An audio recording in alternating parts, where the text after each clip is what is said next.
हम जो री एग्जाम दे रहे हैं या हम जो इंप्रूवमेंट एग्जाम दे रहे हैं, क्या हमारी मार्कशीट पर ये इफेक्ट करेगा? क्या कहीं पर लिख करके आएगा कि ये जो आपने एग्जाम दिया है वहां पर साफ साफ लिख करके आ रहा है कि ये इंप्रूवमेंट एग्जाम बच्चे ने दे रखा है? तो आज इन्हीं सारे डाउट्स को प्रूफ के साथ में क्लियर करने वाला हूं तुम्हारे। तो हे एवरीवन, मुझे एहसास है यार कि तुम इस समय किस परेशानी से गुजर रहे हो, और ये दिक्कत आप जैसे सभी लोगों को हो रही है कि आपके क्लास 11th की पढ़ाई भी शुरू हो गई है और 10th का तुम्हें इंप्रूवमेंट एग्जाम भी देना है।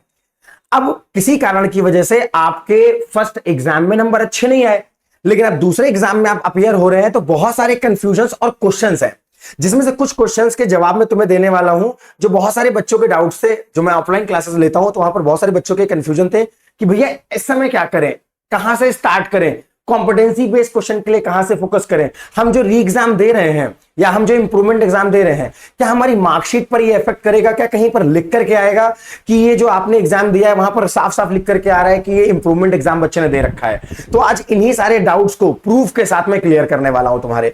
तो पहला सवाल जो बहुत सारे बच्चों को कंफ्यूजन में है, क्या सेकेंड एग्जाम इंप्रूवमेंट एग्जाम देने पर मार्कशीट में इंप्रूवमेंट मेंशन्ड होगा? क्या लिख करके आएगा मार्कशीट में कुछ ऐसा कि इस बच्चे ने इंप्रूवमेंट एग्जाम या सेकंड एग्जाम दिया है? तो बेटा इसके लिए मैंने सीबीएसई की, आप देखोगे आपको एक सर्कुलर मिलेगा सीबीएसई का, मैं अभी दिखाऊंगा कहां पर है, ठीक है ना। तो वहां पर आप जब इसको रीड करोगे अच्छे से इन सारे आर्टिकल्स को, तो आपको एहसास हो जाएगा कि रियलिटी में क्या होने वाला है। बच्चा ध्यान से सुनना, एक एक चीजों का आंसर दूंगा और एक रोड मैप भी दूंगा तुम्हें, जो तुम्हारी प्रिपरेशन को बूस्ट करेगा और साथ ही साथ कैसे आप 20 दिन के अंदर पूरी प्रिपरेशन कर पाओगे। सुनना बहुत ध्यान से।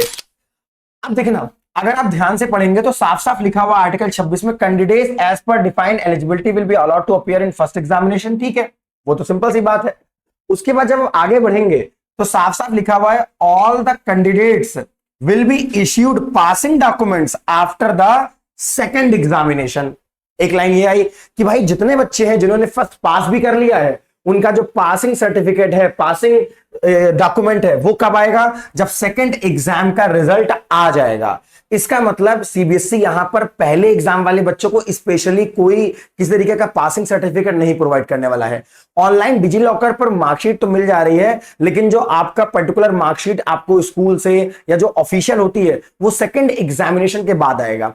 इसका मतलब यहां पर कोई किसी तरीके का कुछ मेंशन नहीं होने वाला है। कारण क्या, जब सबकी मार्कशीट साथ में बनेगी बेटा, तो वहां पर कहीं भी कोई मेंशन होने का नाम नहीं है। जब आपकी स्पेशली अलग से बनती मार्कशीट, तब हमारे दिमाग में ये सोच आती कि हाँ भाई हमें जो हमने सेकंड एग्जाम दिया है, हमने जो कंपार्टमेंट दिया है, उसके लिए कुछ वहां पर मेंशन होकर के आएगा। दूसरी चीज आप देखोगे, मार्कशीट कम पासिंग सर्टिफिकेट, जो आपका पासिंग सर्टिफिकेट होता है, will have marks secured in the first examination या फिर second examination, marks secured practical internal assessment, जो भी आपको इंटरनल असेसमेंट में मिलते हैं मार्क्स, वो and grades also better of the 2 marks will be mention. तो जो भी आपके बेटर मार्क्स होंगे वो आपके यहां पर मेंशन किए जाएंगे। तो यहां पर ऐसी कोई बात नहीं है कि यहां पर लिख करके आएगा आपका कि आपने इंप्रूवमेंट एग्जाम दिया, आपने सेकंड एग्जाम दे रखा है। ये सेकंड एग्जाम वैसे तो सीबीएसई का जो प्लान था कि बच्चों का जो प्रेशर है उसको कम करने के लिए बनाया गया है, लेकिन मेरे ख्याल से यार जो ऑफलाइन के बच्चों की मैं बात कर रहा हूं, उनको प्रेशर ज्यादा हो गया है। प्रेशर इस चीज का है यार, वो 11th पढ़े कि वो 10th की इसकी तैयारी करें, तो बहुत सारी चीजें हैं। अब उनको थोड़ा बहुत ये भी लग रहा है, लेफ्ट आउट वाली फीलिंग भी आ रही है बच्चों को कि ऐसा तो नहीं यार कि जो हमारे साथी हैं, दोस्त हैं, जो इंप्रूवमेंट नहीं दे रहे हैं, वो 11th की पढ़ाई बेहतरीन तरीके से कर रहे हैं, जिनको जेईई की प्रिपरेशन करनी थी वो कर रहे हैं, ज्वाइन कर चुके हैं, और हम यहां पर अभी 10th ही पढ़ रहे हैं। तो बहुत सारी चीजें बच्चों को परेशान भी कर रही हैं, पर उन्होंने सोचा था कि भाई प्रेशर कम होगा, पर ऐसा कुछ हुआ नहीं। और ये आपको सीबीएसई के उस पर मिल जाएगा। वैसे पूरा बड़ा सा सर्कुलर है, पहले ही आ चुका था, तो मैंने वहीं से स्क्रीनशॉट उठाया हुआ है, जो आपको यहां पर देखने को मिलेगा। ये देखिए, पूरा बड़ा सा सर्कुलर है, इसके अंदर हर एक चीज है, सब कुछ लिखा हुआ है ना। तो ये आपको वेबसाइट पर मिल जाएगा, जब आप सर्च करोगे तो आपको हर एक चीज मिल जाएगी। और साफ साफ जब सर्च करेंगे तो वहां पर साफ साफ लिख करके आएगा, कोई स्पेशल लेबलिंग नहीं होगी आपकी मार्कशीट में या पासिंग सर्टिफिकेट में, कोई भी स्पेशल लेबलिंग नहीं है बेटा। तो उससे परेशान मत हो, आपकी मार्कशीट पर कुछ भी ऐसा लिख करके नहीं आएगा कि सामने वाले को पता चले तूने सेकंड एग्जाम दिया है। ठीक है, तो उससे तुम दूर रहो। जो दूसरा क्वेश्चन तुम्हारे दिमाग में भी आ रहा होगा, वो आता है भैया कहां से स्टार्ट करें। तो देखो, ये कहां से स्टार्ट करने वाली थ्योरी और ये तुम्हारे ऊपर ही डिपेंड करती है। तुम्हें पूरा सिलेबस तो नहीं पढ़ना है, तुमने पहला एग्जाम दिया है, तुम्हें फॉर्मूले तैयार है, तुम्हारे एनसीईआरटी के क्वेश्चंस तैयार है, तुमने एग्जाम्पल के क्वेश्चंस लगाए होंगे, पढ़ाई भी करी होगी, ऑनलाइन पढ़ाई करी होगी, ऑफलाइन करी होगी, तो तुमने पूरी प्रिपरेशन तो करी रखी है। अब तुमने जब एग्जाम पेपर दिया होगा तो तुम्हें दिक्कत पता है कहां आई होगी? जहां पर कॉम्पिटेंसी फोकस क्वेश्चंस आए होंगे। जहां तक मेरा अनुमान है, आपके जो मार्क्स कम आए हैं वो आए हैं कॉम्पिटेंसी फोकस क्वेश्चंस की कम प्रैक्टिस पर। और थोड़ा बहुत तो गेम यार सीबीएसई ने भी खेला है, मैं उससे डिनाई नहीं करूंगा, उनकी भी गलती है यार इसमें, ठीक है ना। पर अब हम कुछ क्या कर सकते हैं? जो हम कर सकते हैं वो हम कर सकते हैं कि भाई हम अपनी तैयारी और अच्छे से कर दें और अच्छे से बढ़िया से पढ़ लें, कॉम्पिटेंसी बेस्ड क्वेश्चंस को एक जेन्युइन रिसोर्स से लगाएं, ताकि जैसा एग्जाम में क्वेश्चन आ रहा है वो हमें आगे और मिले, ठीक है। तो अभी मैं तुम्हें प्रूफ के साथ सारी चीजें बताता हूं। तो कहां से स्टार्ट करें ये आप चुनाव कर सकते हैं। मेरा सजेशन रहेगा, मैं अपना सजेशन दे रहा हूं बेटा, वैसे तो हर बच्चे की अपनी अलग स्ट्रेटेजी होनी चाहिए, पर मैं आपसे कहूंगा कि अगर आपको स्टार्ट करने का सोचना है तो सबसे पहले जो आपको चैप्टर शुरू करना चाहिए, फर्स्ट वन, वो आपको करना चाहिए ट्रिग्नोमेट्री, ठीक है ना। पहले आप लोग ट्रिग्नोमेट्री तैयार करो, उसके बाद जो सेकंड चैप्टर आप उठा सकते हैं, मतलब इनको फर्स्ट ऑर्डर में रखो, प्रायोरिटी में रखो, टॉप प्रायोरिटी में, ऊपर नीचे तुम कर सकते हो, ठीक है ना। कोऑर्डिनेट ज्योमेट्री उठा लो, कोऑर्डिनेट ज्योमेट्री उठा लो, ठीक है ना। तीसरा तुम उठा लो भाई मेंसुरेशन, ये बड़े चैप्टर्स हैं, ठीक है ना, इनको पहले ही तैयार कर लो क्योंकि इनको डबल प्रैक्टिस करनी है तुम्हें, ठीक है ना। मेंसुरेशन है, फिर तुम्हारा आ जाता है एरिया रिलेटेड टू सर्कल, इनके क्वेश्चंस बढ़िया धुआंधार क्वेश्चंस बनते हैं, एरिया रिलेटेड टू सर्कल। इसके बाद आपको सर्कल्स पढ़ लेना चाहिए, ट्रायंगल्स पढ़ लेना चाहिए, ठीक है ना, ट्रायंगल्स पढ़ लेना चाहिए आपको, ट्रायंगल्स और अर्थमेटिक ज्योमेट्रिक प्रोग्रेशन एपी, ठीक है ना। ज्योमेट्रिक आप में नहीं है, एपी आपको पढ़ लेना है, अर्थमेटिक प्रोग्रेशन।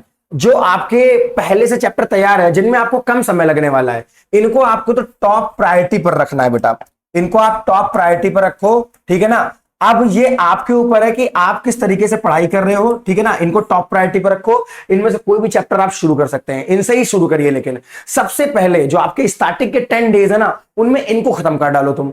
फिर नेक्स्ट जो तुम्हारे लिए आ रहा है ना, वो आता है जो तुम्हारे थोड़े से फाइन चैप्टर्स हैं, आसान चैप्टर्स हैं, जैसे रियल नंबर्स आपका हो गया, ठीक है ना, रियल नंबर्स हो गया। ये आप एक दिन बैठोगे 2 घंटे के लिए तैयार हो जाएगा आपका, ठीक है ना, रियल नंबर्स, और ऑलरेडी तैयार भी होगा, बस क्वेश्चंस लगा लो इसके। अभी मैं क्वेश्चंस के लिए बहुत ही जेन्युइन रिसोर्स आपको देने वाला हूं और प्रूफ भी दिखाऊंगा आपको। जो इस बार का पेपर तुम्हारा 10th का आया है, उन्हीं जैसे क्वेश्चंस कहां पर हैं, ऐसी कौन सी पीडीएफ है जिसमें है, वो मैंने नहीं बनाया, वो सीबीएसई की तरफ से ही पढ़ा हुआ है, सब बता रहा हूं बढ़िया से। रियल नंबर कर लो, फिर पॉलिनोमियल कर लो, ये भी आसान चैप्टर है, बहुत कठिन नहीं है बेटे, ठीक है ना। फिर आपका आ जाता है pair of lines, pair of lines उठा लीजिए, आप सोल्यूशन निकालते हैं जहां पर आप उनको सॉल्व कर लीजिए। क्वाड्रेटिक उठा लीजिए आप, क्वाड्रेटिक इक्वेशन, वैसे क्वाड्रेटिक इंपॉर्टेंट में आता है, इसको पहले कर लेना, ठीक है ना। फिर आप प्रोबेबिलिटी उठा सकते हो, ठीक है ना, प्रोबेबिलिटी पिक कर लो, प्रोबेबिलिटी, ठीक है ना। तो इस तरीके से आप अपने चैप्टर्स को उठाइएगा, स्टार्ट आपको यहीं से करना चाहिए। मेरा सजेशन तो यही है कि आपको इसी ऑर्डर में अपने सिलेबस को स्टार्ट करना चाहिए, बाद में real number, polynomial, pair of linear equation और क्वाड्रेटिक, प्रोबेबिलिटी, इन सबको आप बाद में करो, पहले इन मेजर चैप्टर्स को आप खत्म कर लीजिए, ठीक है ना। और जो इजी इजी छोटे छोटे चैप्टर्स हैं, हाँ स्टैट्स भी हो गया तुम्हारा, ठीक है ना, स्टैटिस्टिक्स भी हो गया, तो स्टैट्स को भी तुम बाद में रख सकते हो, डायरेक्ट फॉर्मूले वाले क्वेश्चंस में बन जाते हैं, कैलकुलेशन है छोटी छोटी, तुम कर लोगे आराम से। सबसे पहले इन पर फोकस करो, ठीक है ना। तो ये तुम्हारा होगा कि स्टार्ट कैसे करना है। अब जो सबसे जरूरी बात है कि 50% तो एनसीईआरटी का सवाल आता है, वो तो लड़का कर लिया, तभी उसके इतने नंबर आए 80 में, जिनके 40, 45, 50, 42 ऐसे नंबर है मुन्ना ना, वो तेरे एनसीईआरटी की वजह से आए। जो तेरे नंबर कटे होंगे वो कटे हैं कॉम्पिटेंसी फोकस क्वेश्चंस के अंदर। सबसे इंपॉर्टेंट पॉइंट तो तेरा ये है कि भैया इसकी प्रैक्टिस कहां से करी जाए, क्या किसी पर्टिकुलर कोचिंग के नोट से पढ़ ले? यार भाई थोड़ा सा ध्यान दे, किसी पर्टिकुलर कोचिंग के नोट से जरूरी नहीं है सवाल आए, और ऐसा हुआ भी नहीं है।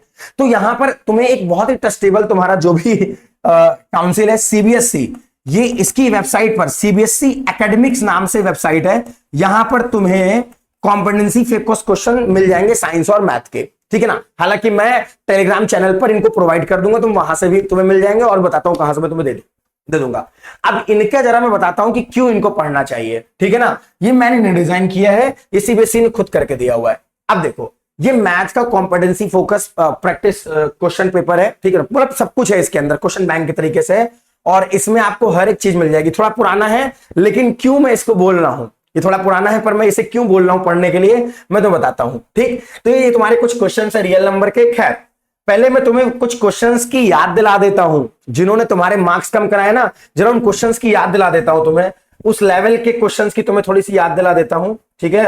जैसे कुछ इस तरीके के क्वेश्चंस के स्टडी के अंदर, ये क्वेश्चन हो गया आपका प्रैक्टिकल बेस्ड क्वेश्चन, इस बार तुम्हें एग्जाम में बहुत नजर आए होंगे, ठीक है ना। ट्रायंगल्स का क्वेश्चन ये रहा, कैरम बोर्ड वाला, ये सेम सवाल तुम्हारे इस बार के फर्स्ट एग्जाम में आया था, यस और नो।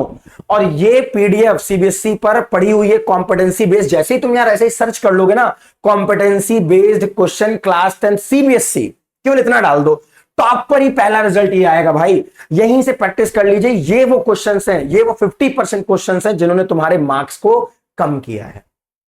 इनको फोड़ना है तुझे, अब इनको प्रैक्टिस करनी है, ठीक है ना।